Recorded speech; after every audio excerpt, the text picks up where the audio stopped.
साजिद साहब, बिलावल भुट्टो वजीर खारजा जो हैं वो भारत के दौरे पर जा रहे हैं। इसके हवाले से आप क्या कहेंगे? कश्मीर का मसला एज इट इज़ है, कश्मीर में जो कुछ हुआ, उसके बाद पुलवामा वाला जो वाक़या हुआ, उसके ऊपर जो बातें की गई, जो इल्ज़ाम तराशी की गई, और उसके बाद एक और वाक़या भी वहाँ पर हो चुका है, और लेकिन इसके बावजूद वहाँ पे जो है वो कॉन्फ्रेंस करवाई जा रही है।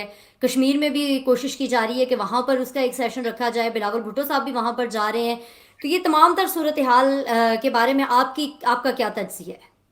देखिए, एक तो सबसे पहले इस वक्त मूविंग फॉरवर्ड दोनों मुल्कों के अंदर जो इस वक्त मैं भारत का मीडिया को मैं बड़ा ऑब्जर्व करता हूँ, मेरी डेली एक्सरसाइज का हम्म। हिस्सा है मेरी, कि आई सी व्हाट इज जी। Going on in Bharat. और मैं पहले भी अपने देखने वालों को भी मैं अपनी हम्बल रिक्वेस्ट कर चुका हूँ कि प्लीज भारत के न्यूज चैनल्स को, उनके अखबार को पढ़ा करें, ताकि तरक्की आप देखें कि किस तरह कौमें तरक्की करती है। ये मेरी एक बड़ी आज भी रिक्वेस्ट करूंगा।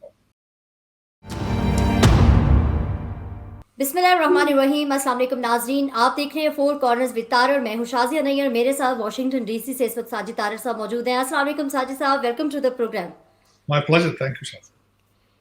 साजिद साहब, कैसी गुजरी ईद आपकी? देखिए, ईद बड़ी जबरदस्त थी। यहाँ पे भी अब अमेरिका और दूसरे ममालिक में, क्योंकि हमारे पाकिस्तानी आबादी बढ़ती जा रही है, डायस्पोरा काफी एक्टिव है। यहाँ पे हम्म। भी ईद मेलों का इंतजाम होता है।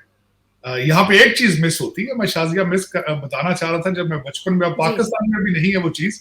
हमारे पाकिस्तान में जब रोजे रखाते थे तो वो टीन के डब्बे बजाते थे या ढोल बजाते थे। टीन के डब्बे ज्यादातर सुबह होते थे, तो जी वो जो बिल्कुल। टीन के डब्बे बजा के जो रोजा रखाने वाला होता था, वो ईद वाले दिन आके अपनी ईदी लेता था।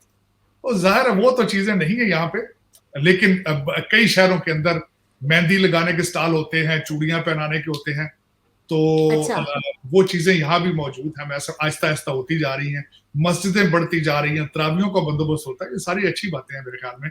अब वो जब मैं यहाँ पे शुरू शुरू में आया था तो ईद बड़ी बोरिंग होती थी, और जाहिर है उस अच्छा, वक्त। वैसे साजिद साहब, मैं आपको बताऊं कि वो जो टीन डब्बे वाला या ढोल वाला है ना, वो अभी भी कल्चर मौजूद है पाकिस्तान में। क्योंकि सुबह के टाइम में जब मैं सैरी के लिए उठती थी तो अक्सर मुझे ना वो ढोल की आवाज़ सुनाई दे रही होती थी कि ढोल बज रहा है और वो उठाने के लिए आ रहे हैं। लेकिन ईदी लेने नहीं आते हैं, या आते भी होंगे तो वो मतलब कोई देता है, कोई नहीं देता। आपको पता है सारे ईद वाले दिन बिजी होते हैं, कोई कहीं गया हुआ होता है, घरों पे कम लोग रुके हुए होते हैं। लेकिन वो जो ढोल वाला कल्चर है वो अभी भी एग्जिस्ट करता है पाकिस्तान के मुख्तलिफ इलाकों में। इवन के इस्लामाबाद में भी वो ढोल वाले जो है वो गलियों में फिर रहे होते हैं, जगा रहे होते हैं। तो वो काफ़ी मतलब इंटरेस्टिंग लग रहा होता है कि सुबह के टाइम में ढोल बज रहे हैं और उठाया जा रहा है। साजिद साहब, आज आज के प्रोग्राम में हम स्टार्ट करना चाहेंगे ऑडियो लीक्स के हवाले से। आपको पता है काफ़ी अरसे से ये ऑडियो और वीडियो लीक्स का सिलसिला जारी है, और ना सिर्फ जारी है बल्कि हम देख रहे हैं कि बड़े बड़े लोगों की ऑडियो और वीडियो लीक्स आ रही हैं। और ना सिर्फ आ रही हैं बल्कि ये भी साथ में हो रहा है कि वो जो लोग हैं वो इन्फ्लुएंसर्स के तौर पर भी सामने आ रहे हैं जिनकी ऑडियो लीक हो रही है। तो जो रीसेंट ऑडियो लीक है उसके ऊपर आपकी क्या राय है?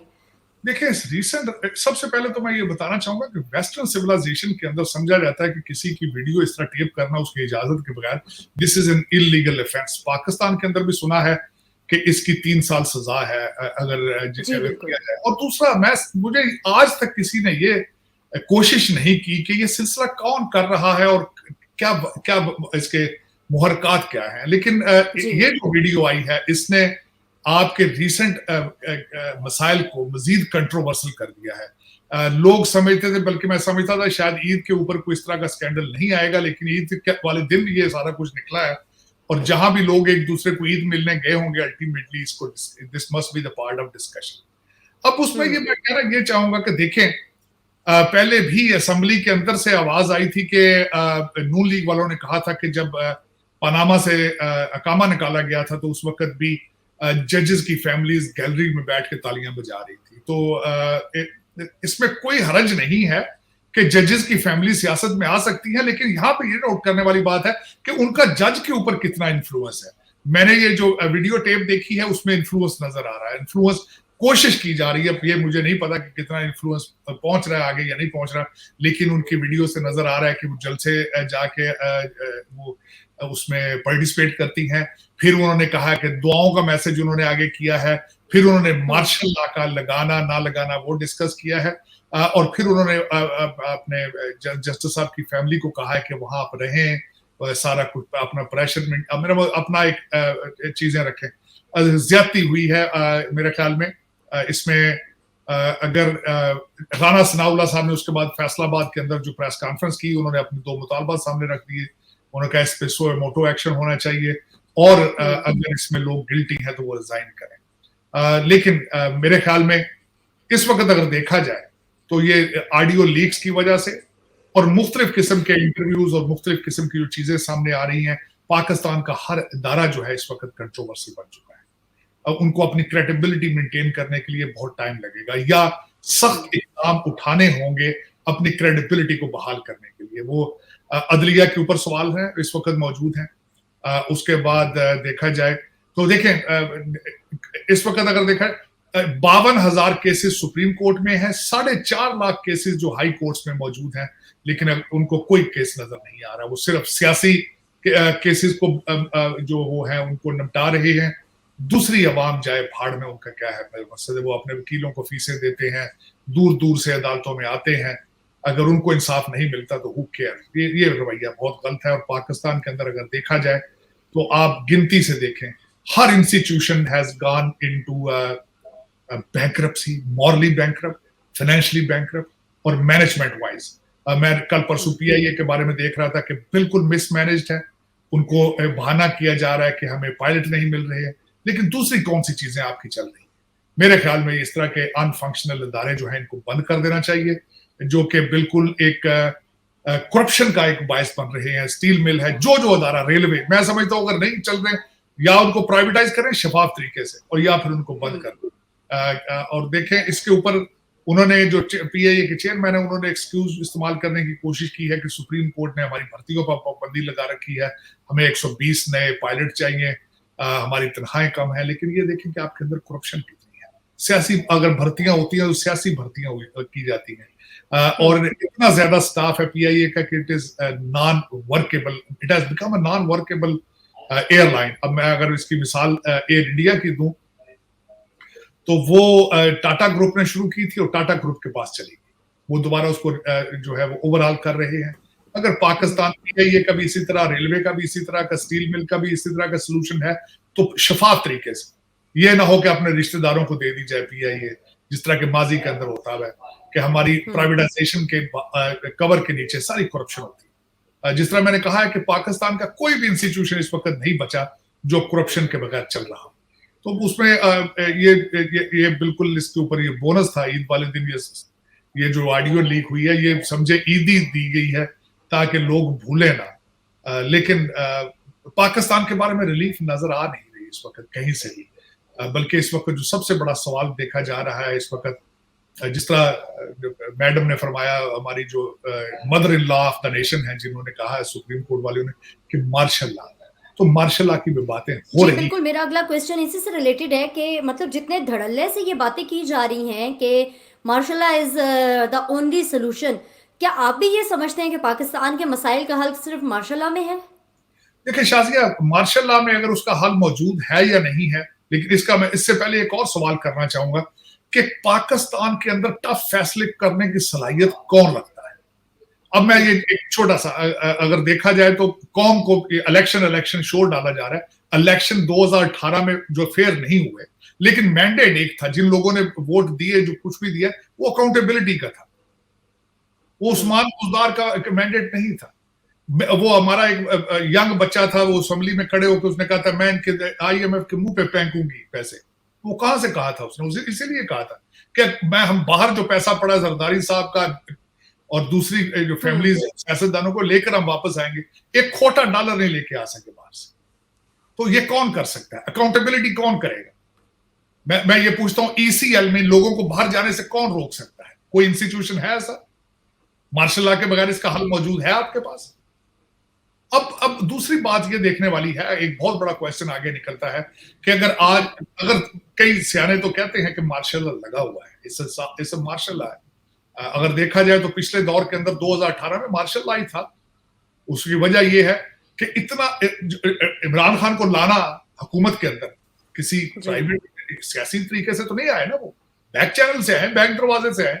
आपका सिस्टम ब्लॉक कर दिया गया था, वो क्या जो BRD क्या आरटीएस सिस्टम। RTS सिस्टम को ब्राक कर दिया जी गया बिल्कुल। था। किस तरीके से एक सियासी लीडर को सियासत से निकाल दिया गया था। तो वो आपका क्या ख्याल है, वो कोई सियासी अमल थोड़ा था वो?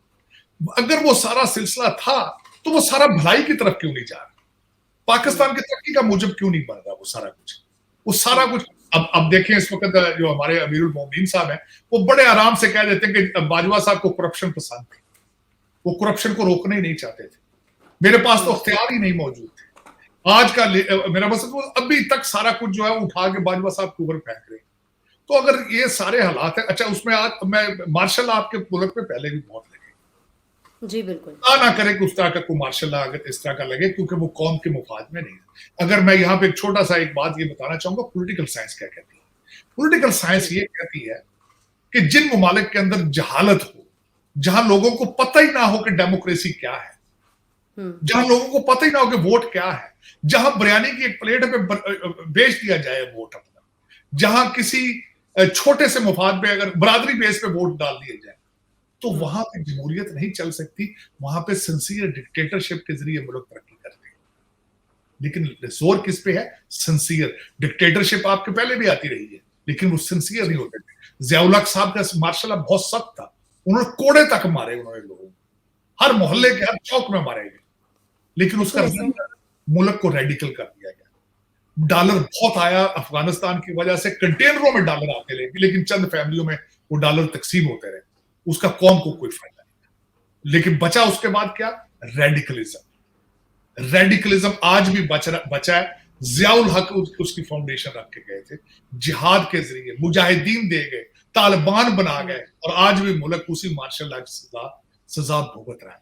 आज भी एक ऑक्सफोर्ड ग्रेजुएट को नए पाकिस्तान से नारा छोड़ के अमर बिन मारूफ का नारा लगाना पड़ रहा है। आज भी उसको एजेंसियां रिपोर्टें देती रही हैं कि नए पाकिस्तान के ख्वाब को छोड़ दो, मौलाना रिजवी के बैंक वोट के ऊपर जो है वो हमला कर।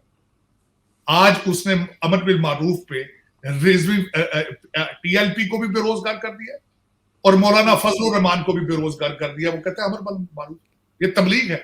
उन्होंने ईद का जश्न मनाया है जमानत पार्क में, उसमें भी उन्होंने फरमाया, उन्होंने कहा तबलीग है ये भाई, उन्होंने कहा PTI तबलीग है, ये तबलीग है। मैं आपसे रिक्वेस्ट करूंगा आप जाए तबलीग करें, स्वाब कमाएं, लेकिन मेरे बच्चों को लंदन से नहीं आना, ये तबलीग सिर्फ आपका काम है। मेरे बच्चे वहीं रहेंगे, गरीब का बच्चा वहीं रहेगा। और फिर दोबारा हमारे अमीरुल मोमिनीन ने फरमाया है कि मैं ओवरसीज को पकड़ के लाऊंगा, कान से यहाँ पैसे लगाएंगे। और आपकी पार्टी के सारे लोग तो अभी स्पेन में प्रॉपर्टियां खरीद रहे हैं, उसका क्या जवाब देंगे? आपकी पार्टी के लीडरशिप जो है वो स्पेन की प्रॉपर्टियां खरीदे, और हमारे जो है हमारे खून की कमाई, हमारे नाखनों की कमाई, उस पे आप आके आपके आंख हमारे आप रिटायरमेंट पैकेजेस पे है। मैं समझ तो पता नहीं 22 करोड़ लोग हैं, आंखों से अंधे हो चुके हैं, कानों से बहरे हो चुके हैं, वो सुन ही नहीं रहे। और आपको मजे की बात है, जो परसों इंटरव्यू दिया उस पर जवाब पे उस्मान बुजदार के बारे में क्वेश्चन किया गया और मोहतरम बिल्कुल चुप थे, उस पर कोई जवाब नहीं उन्होंने दिया, और फिर टिकट भी दिया गया। लेकिन देखें शाजिया, मैं हर बस अड्डे के ऊपर एक जादूगर बैठ के आपके पैसे डबल कर रहा होता है। पंजाब के अंदर हर बसों के अड्डे के ऊपर बैठ, उस पर आप जादूगर को ब्लेम नहीं कर सकते। वो जो 400 बंदा वहां खड़ा होकर बेवकूफ बना होता है, आप उनको ब्लेम करते हैं कि कितने बेवकूफ हैं ये, जिनके सामने वो खड़ा 100 का नोट लेके 500 का कर देता है। बंदे तो वो है, उसका तो कारोबार है। वो जो जादूगर है उसके वो तो दिहाड़ी लगा रहा है अपनी। बिल्कुल कसूरवार तो वो है जो अपनी मेहनत की कमाई उसके हाथ पे रख रहे हैं। तो ये बिल्कुल वही हो रहा है पाकिस्तान के अंदर। 22 करोड़ लोग, मेरे मकसद, बिल्कुल आंखों से अंधे हो चुके हैं और उनको नजर ही नहीं आता कि हम कहां जा रहे हैं। और यार तुम्हें जिहाद की जरूरत है, तुम्हें झगड़े की जरूरत है? सोचो तो सही, भूख से तुम्हारे आटा तुम्हें नहीं मिल रहा, भूख से तुम्हारी जान निकली जा रही है, औलाद तुम्हारी जलील हो रही है, पैदल चल के तुम तुर्की से ग्रीस पहुंच रहे हो, 27 लोग आटे के थैलों की लाइनों में मर गए हैं और तुम जिहाद किनारों पे लगे हो। तो जो तुम्हारे DNA में नहीं है। तुमने आज तक ना माजी में जिहाद किया है, ना तुम्हें जिहाद की डेफिनेशन आती है, ना तुम बाई DNA फाइटर हो। पता नहीं कि क्या लोगों को हो चुका है। इसका जवाब आने वाला मुस्तकबिल ही बताएगा। पहले के 2 टुकड़े तो हो चुके हैं पाकिस्तान के, अब मजीद देखने आगे क्या इनका इरादा है। साजिद साहब, बिलावल भुट्टो वजीर खारजा जो हैं वो भारत के दौरे पर जा रहे हैं। इसके हवाले से आप क्या कहेंगे? कश्मीर का मसला एज़ इट इज़ है, कश्मीर में जो कुछ हुआ, उसके बाद पुलवामा वाला जो वाक़या हुआ, उसके ऊपर जो बातें की गईं, जो इल्ज़ाम तराशी की गई, और उसके बाद एक और वाक़या भी वहाँ पर हो चुका है, और लेकिन इसके बावजूद वहाँ पे जो है वो कॉन्फ्रेंस करवाई जा रही है।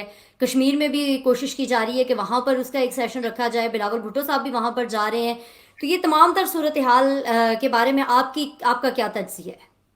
देखिए, एक तो सबसे पहले इस वक्त मूविंग फॉरवर्ड दोनों मुल्कों के अंदर जो इस वक्त मैं भारत का मीडिया को मैं बड़ा ऑब्जर्व करता हूँ, मेरी डेली एक्सरसाइज का हुँ, हिस्सा है मेरी, कि आई सी व्हाट इज जी, गोइंग ऑन इन भारत। और मैं पहले भी आपने देखने वालों को भी ये मैं अपनी हम्बल रिक्वेस्ट कर चुका हूँ कि प्लीज भारत के न्यूज चैनल्स को, उनके अखबारात को पढ़ा करें, ताकि तरक्की आप देखें कि किस तरह कौमें तरक्की करती है। ये मेरी एक बड़ी आज भी रिक्वेस्ट करूंगा। जी, एक तो मैं ये कहूंगा कि इस वक्त भारत के अंदर से आवाजें थी कि ये जो हादसा हुआ है अगले दिन, और इसके पीछे जो दहशतगर्द हैं, अगर उनके कनेक्शन पाकिस्तान में है तो how Bharat should react, India should react उस पर। सबसे हुँ, पहले मैं समझता हूं कि बिलावल साहब का जो भारत के दौरा, एक तो बड़ी खुशहाल बात थी, लेकिन उस टाइम के ऊपर इस तरह का हादसा होना एक अफसोसनाक बात है।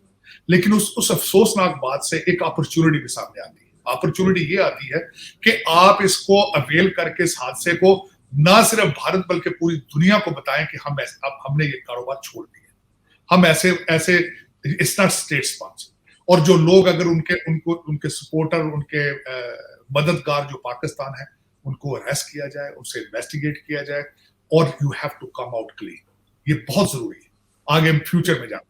और मैं बार बार ये कहता रहा हूं कि भारत के साथ पाकिस्तान के अच्छे relationship is a national interest of Pakistan, from the trade point of view, from the budget point of view, from the defence point of view.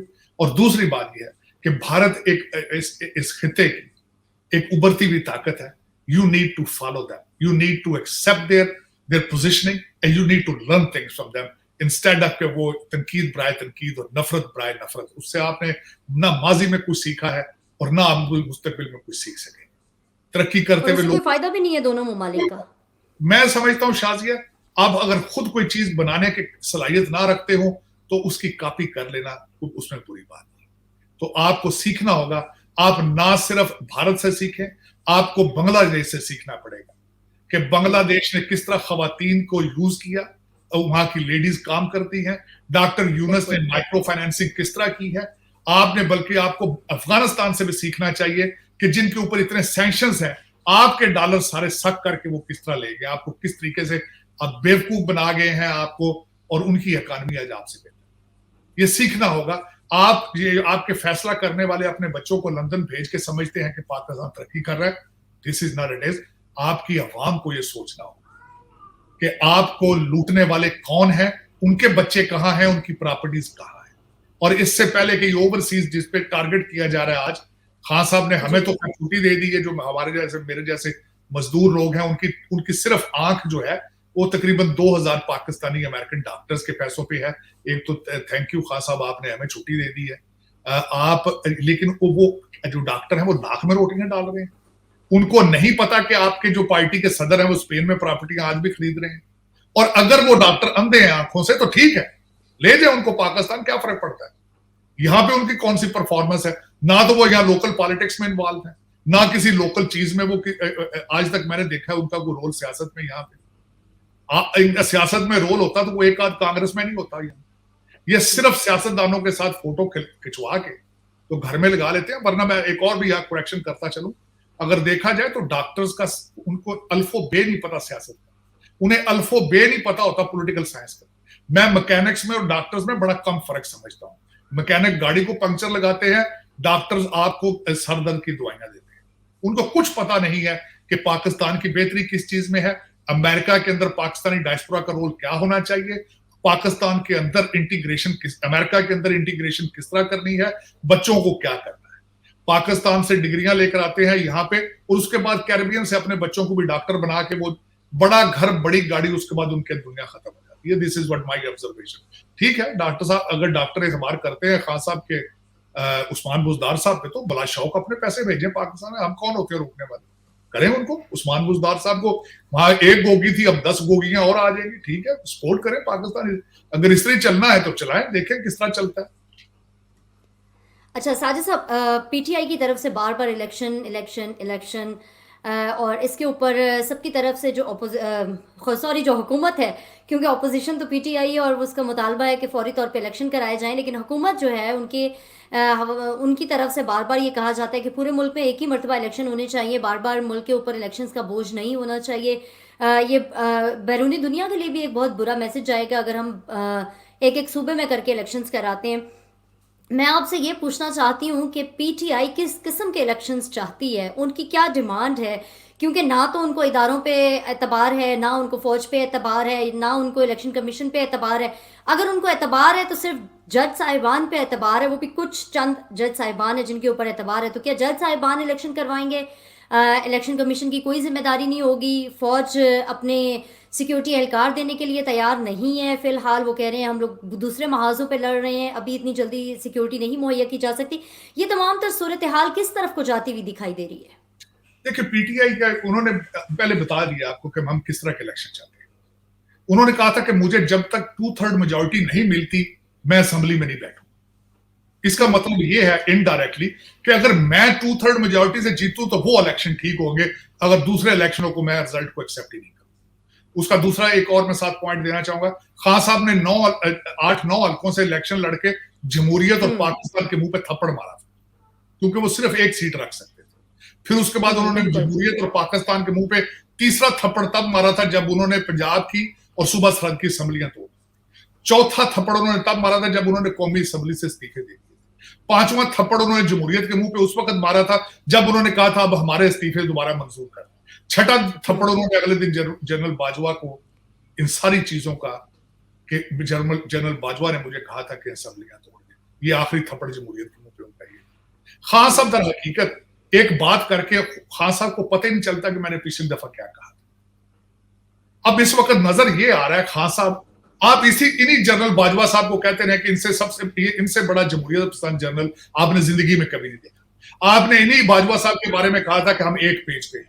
इसी जनरल बाजवा साहब को इन सारे चीजों के मीर जाफर होने के बावजूद आप एक्सटेंशन देने के लिए तैयार थे। आपने टीवी के ऊपर कहा था कि जनरल बाजवा साहब को एक्सटेंशन दे दें इलेक्शन तक। तो खान साहब बिल्कुल ऐसा ही है। खान साहब इस तरह का इलेक्शन चाहते हैं।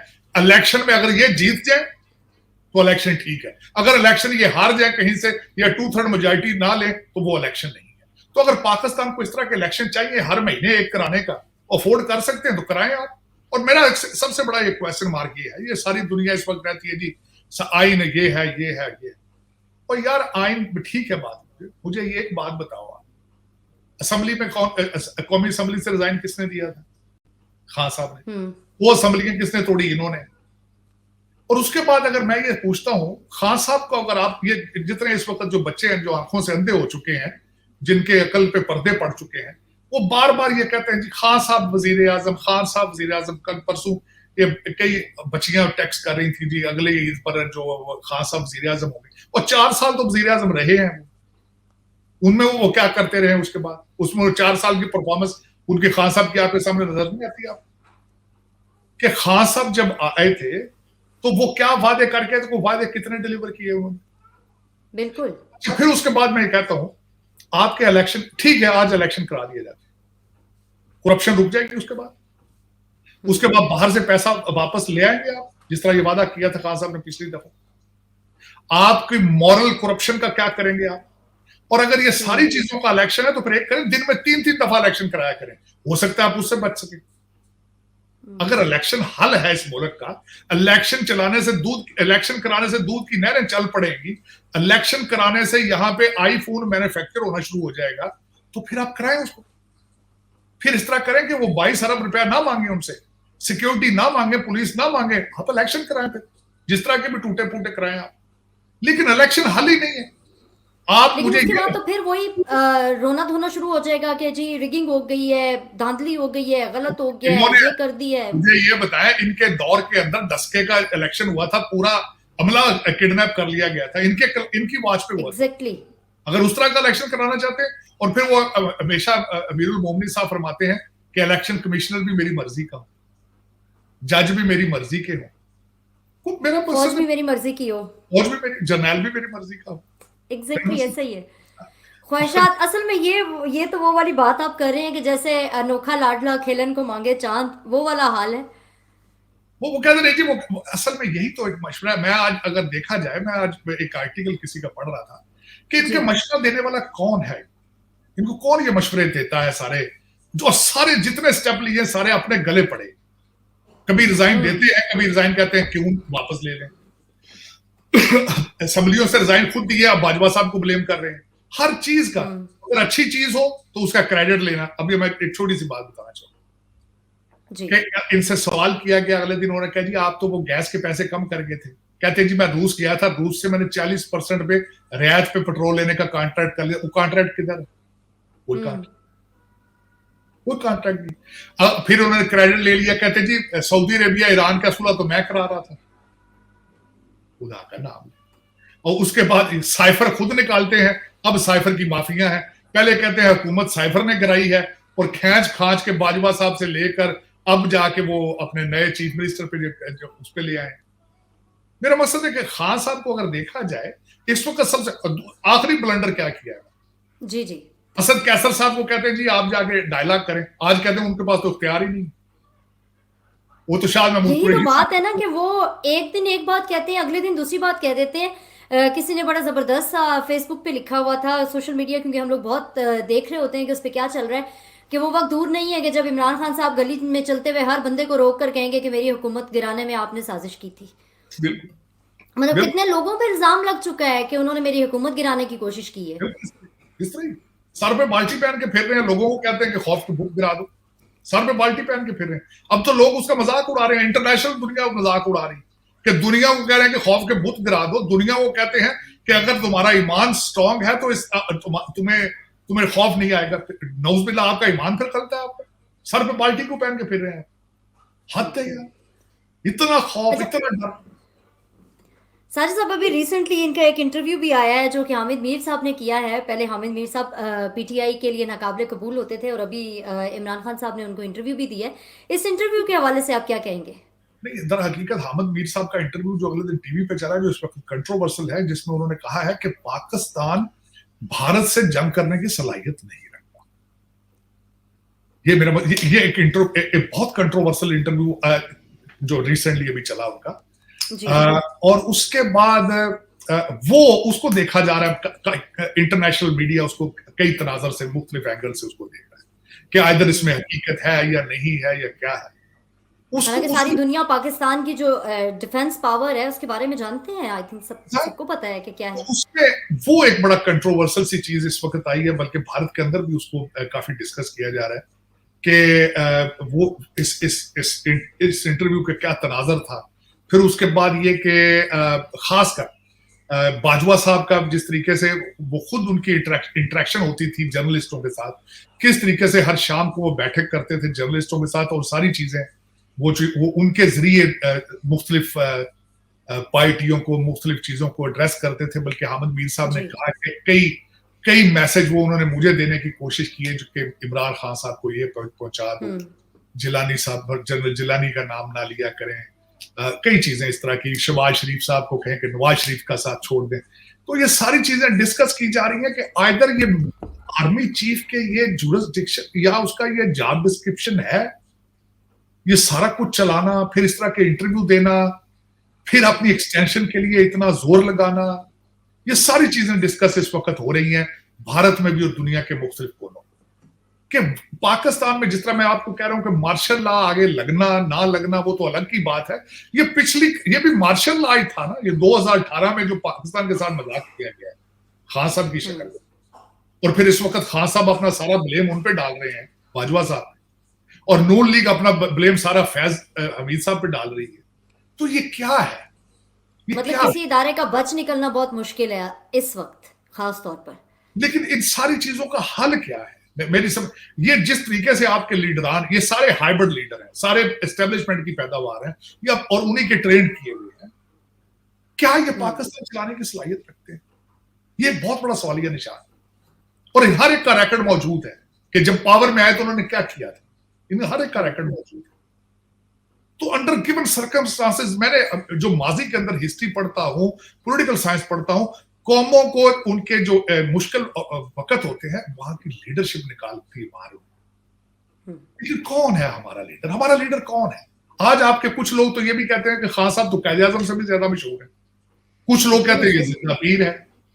ऐसा ही नवाज कहा शरीफ जाता है। साहब सऊदी अरेबिया में बैठे हैं, वो पाकिस्तान आने के लिए अभी तैयार ही नहीं। हम्म, अदालतें हैं वो टूटी हैं, अदालतें इनको कहती हैं कि आप मुज़ाकरात करें, तो खुद आपस में ना वो ईसा साहब और दूसरे जायज साहब वो खुद बैठ के एक दूसरे के साथ राजी नहीं बैठने को, तो सियासतदान किस तरह बैठ जाएंगे? हम्म। तो ये सारे सर्कमस्टांसेस के अंदर इसका हल क्या है, मेरी समझ से बाहर है। और सारी दुनिया इस तमाम तर सूरत हाल का तमाशा देख रही है बैठकर इस वक्त। ऑफ कोर्स अब आपकी रेलिवेंसी सिर्फ मैं बता दूं, वरना जी आपको कुछ दुनिया का कोई कंट्री ना पूछता, ना आज हम ये प्रोग्राम कर रहे होते। शाजिया सिर्फ रेलिवेंसी आपकी ये है कि आपका बॉर्डर चाइना से है, आपका बॉर्डर भारत से है, आपका बॉर्डर ईरान के साथ है और अफगानिस्तान में, और तीसरा ये कि आपने एक दुनिया को ये बताया हुआ कि we are Islamic atomic power. ये कुछ चीजें ना होती तो आपको कोई पूछता भी ना, कोई पूछता ना। आप भूटान होते जिसका पता ही नहीं लोगों को, उसके वहां सदर कौन है, वहां का किंग कौन है, क्या हालात है। तो बस आपके असल में पांव के नीचे बटेरा इस वक्त आया हुआ है, चाइना वाला और इंडिया वाला। आप इनकी दुश्मनी दुनिया को बेच रहे हैं। अब वो कितनी बिकती है, आपकी दुकान कितनी चलती है, यही है। वरना आपकी जो लीडरशिप है वो तो आधी तो भागी भी है वहां से, उनके बच्चे प्रॉपर्टियां सब लंदन में। उन्होंने आखिरी वन वे फ्लाइट लेनी होती तो फौरन उड़ जाते हैं। यही मेरी रिक्वेस्ट होगी, बल्कि खासकर मैं समझता हूं पिछली दफा हमारे आर्मी चीफ जब सऊदी अरेबिया के दौरे पे गए थे, तो मैं उस वक्त भी ये मैंने कहा था कि उन्हें चाहिए मोहम्मद बिन सुलमान से एक बात जरूर पूछें कि होटल में जाके पैसे किस तरह लिए जाए। दो चीजें बड़ी जरूरी है। मैं समझता हूं अगर हर चीज ही हमारी स्टैब्लिशमेंट कर रही है तो ईसीएल लिस्ट भी उन्होंने बनानी चाहिए, उनको बनाए लिस्ट, और उनसे पूछें कि होटल में ले जाके लोगों से पैसे किस तरह लिए जाते हैं, लूटे हुए पैसे। और मैं रिक्वेस्ट करूंगा, मैं ये नहीं कहता कि आप उनसे सारे पैसे, उनको कहें कौम का पैसा है वो दे दें, अपने पैसे रख लें। तो आईएमएफ से भी जान छुड़ाएं और आप खुद ही ये डिसाइड करें कि ये एग्रीकल्चर कंट्री है या इंडस्ट्रियलिस्ट कंट्री है, तो आप कोशिश करें इंडस्ट्री की तरफ तवज्जो दें। अगर सी पैक जाना था तो सी पैक को बंद क्यों किया गया? तो लोगों को पकड़ के उनसे क्वेश्चन किए जाए, उनसे इन्वेस्टिगेट किया जाए। रिसेंट जिसने लूटा है, रिसेंट 300 अरब रुपए की करप्शन की चार्जेस है पंजाब के अंदर, ये पिछले साल डेढ़ के अंदर 300 अरब रुपए। आप थोड़े से पैसे समझते हैं, थोड़े से पैसे, लेकिन ये कौन करने की सलाहियत रखता है? मेरा ये क्वेश्चन है। और मैं इसी के साथ ये खत्म करना चाहूंगा कि क्वेश्चन ये है कि पाकिस्तान में करप्शन और इंस्टीट्यूशंस की इज्जत कौन बहाल करने की सलाहियत रखता है? कौन सी वो एक ऐसी शख्सियत है, कौन सी एक ऐसी इंस्टीट्यूशन है जो ये सब कुछ कंट्रोल कर सकती है अगर चाहे तो? क्योंकि इनके बस की बात नहीं। और दूसरा, पाकिस्तान क्यों हर 10 साल बाद आपको मार्शल लॉ अच्छा लगना शुरू हो जाता है? हर 10 साल बाद क्यों लोग उस इंस्टीट्यूशन की तरफ देखना शुरू हो जाते हैं कि हमें बचाए? ये क्या वजह है, क्यों है ऐसा? और आज हो रहा है, आज हो रहा है। हमारे चीफ जस्टिस साहब की जो मदर ला है, उन्होंने भी अपनी ख्वाहिश का इजहार किया है कि मार्शल लॉ लगा दें, लेकिन कम वक्त नहीं लगा रहे। उनकी वीडियो में था, ऑडियो में था। तो ये क्या वजह है, क्या वजह है? आप इतने बुरे हैं कि इस वक्त आपको जरूरत है, आपको नजरिया जरूरत फिर नजर आना शुरू हो चुका है इस वक्त। ये आपकी बदकिस्मती है, लेकिन आपके पास डायरेक्ट, मेरे ख्याल आपके पास और चॉइस भी कोई नहीं। बहुत शुक्रिया साजिद साहब, प्रोग्राम का वक्त ख़त्म हो जाता है। नाज़रीन, आपका भी बहुत शुक्रिया कि आप हमें अपना फीडबैक देते हैं। हमें फेसबुक और यूट्यूब पे आप फॉलो कर सकते हैं फोर कॉर्नर विद तारड़ के नाम से। और अगले प्रोग्राम तक लिए मुझे और साजिद साहब को इजाज़त दीजिए। अपना बहुत ख्याल रखिएगा। अल्लाह हाफिज़। Thank you so much.